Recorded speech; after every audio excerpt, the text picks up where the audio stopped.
দেশনেত্রী ও BNP chairperson Begum Khaleda জিয়ার মৃত্যুতে ৩ দিনের রাষ্ট্রীয় শোকের শেষ দিন চলছে।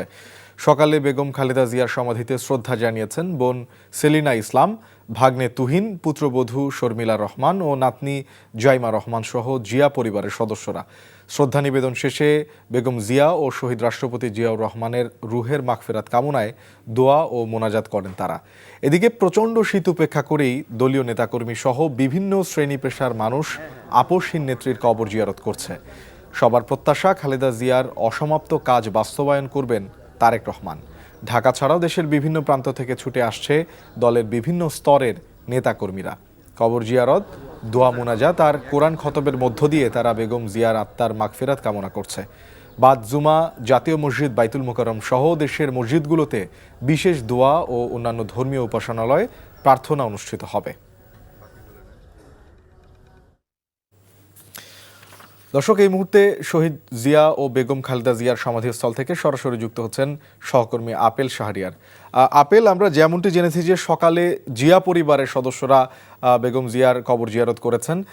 এই মুহূর্তে আসলে সেখানকার চিত্র কেমন দেখছেন? আমরা যেমনটি আরও জেনেছি যে দেশের বিভিন্ন প্রান্ত থেকে মানুষ বেগম জিয়ার কবর জিয়ারত করতে আসছেন।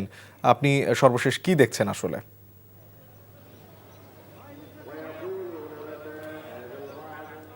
শোকাবহ পরিবেশে বিএনপির চেয়ারপারসন বেগম খালেদা জিয়ার সমাধিতে শ্রদ্ধা নিবেদন করছেন নেতাকর্মীরা এবং সাধারণ মানুষ।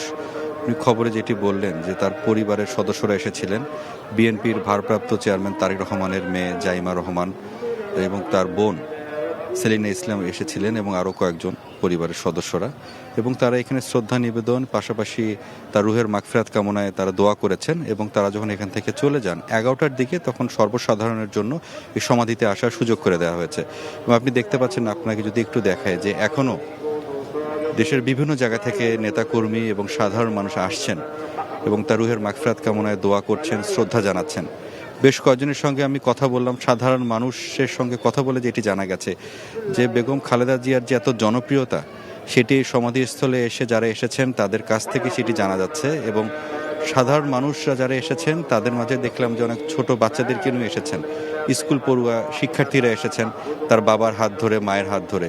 অর্থাৎ বেগম খালেদা জিয়ার যে দর্শন বা আদর্শ, সেটি নতুন প্রজন্মের মাঝেও ছড়িয়ে দেওয়ার জন্য সাধারণ মানুষরা তাদের এখানে নিয়ে আসেন তাদের সন্তানদের, যেটি আমাকে জানিয়েছেন। এবং নেতাকর্মীরা এর মধ্যে অনেক সিনিয়র নেতারাও শ্রদ্ধা নিবেদন করে গেছেন। বিএনপি সিনিয়র নেতা আমানুল্লাহ আমান এসেছিলেন, বরকতুল্লাহ দুলু এসেছিলেন, রুল কবির তালুকদার দুলু, তারা এসেছিলেন। তবে তাদের সঙ্গে কথা বলে তারা গণমাধ্যমের সঙ্গে যেটি জানিয়েছেন যে বেগম খালেদা জিয়ার এভাবে চলে যাওয়াটা তারা কোনোভাবেই মেনে নিতে পারছেন না। তার কারণ আওয়ামী লীগ সরকারের দোষারোপ করা হচ্ছে, সে সময় তার চিকিৎসার ক্ষেত্রে যে বাধা দিয়েছিলেন আওয়ামী লীগ সরকার, সেজন্য তারা ক্ষোভ জানিয়েছেন। অর্থাৎ আগামী যে জাতীয় সংসদ নির্বাচন, এই নির্বাচনে তারা আশা করেছিলেন যে বেগম খালেদা জিয়া সুস্থ হয়ে ফিরে আসবেন, এসে দলের হাল ধরবেন এবং দলটি জয়ী হয়ে সরকার গঠন করে দেশ ও দেশের মানুষের জন্য কাজ করবেন। তো সেটি যেহেতু হয়নি, সেই হতাশা এবং কষ্টটা তো রয়েছেই। তারপরেও বেগম খালেদা জিয়ার যে অসমাপ্ত যে কাজগুলো রয়েছে, সেগুলো তারা করার প্রত্যাশা করছেন এবং সেই প্রত্যয় ব্যক্ত করেছেন। এবং তিনি সবসময় যে দেশ ও দেশের মানুষের জন্য তার যে চিন্তা, সেই চিন্তাটায় এবং গণতান্ত্রিক ধারা বজায় রাখার জন্য তার যে পরিকল্পনা ছিল, সেগুলো তারা বাস্তবায়নের জন্য তারা কাজ করবেন বলে জানিয়েছেন। এবং আমি যদি একটু ছোট্ট করে বলি, যখন জাইমা রহমান এবং তার পরিবারবর্গ যখন এসেছিলেন, তারা কিন্তু বেশ কিছুক্ষণ এখানে ছিলেন। এবং ফাতেমার কথা যদি আমি বলি, যে বেগম খালেদা জিয়ার তিনি একদম ছায়া সঙ্গী হিসেবে ছিলেন গৃহকর্মী ফাতেমা, তাকেও আমি দেখেছি সেই নীরবে দাঁড়িয়েছিলেন। কিছুটা আবেগঘন পরিবেশ এখানে তৈরি হয়েছিল এবং সবাই যখন চলে যায় তখন ফাতেমা কিন্তু কিছুক্ষণ এখানে নীরবে দাঁড়িয়েছিলেন।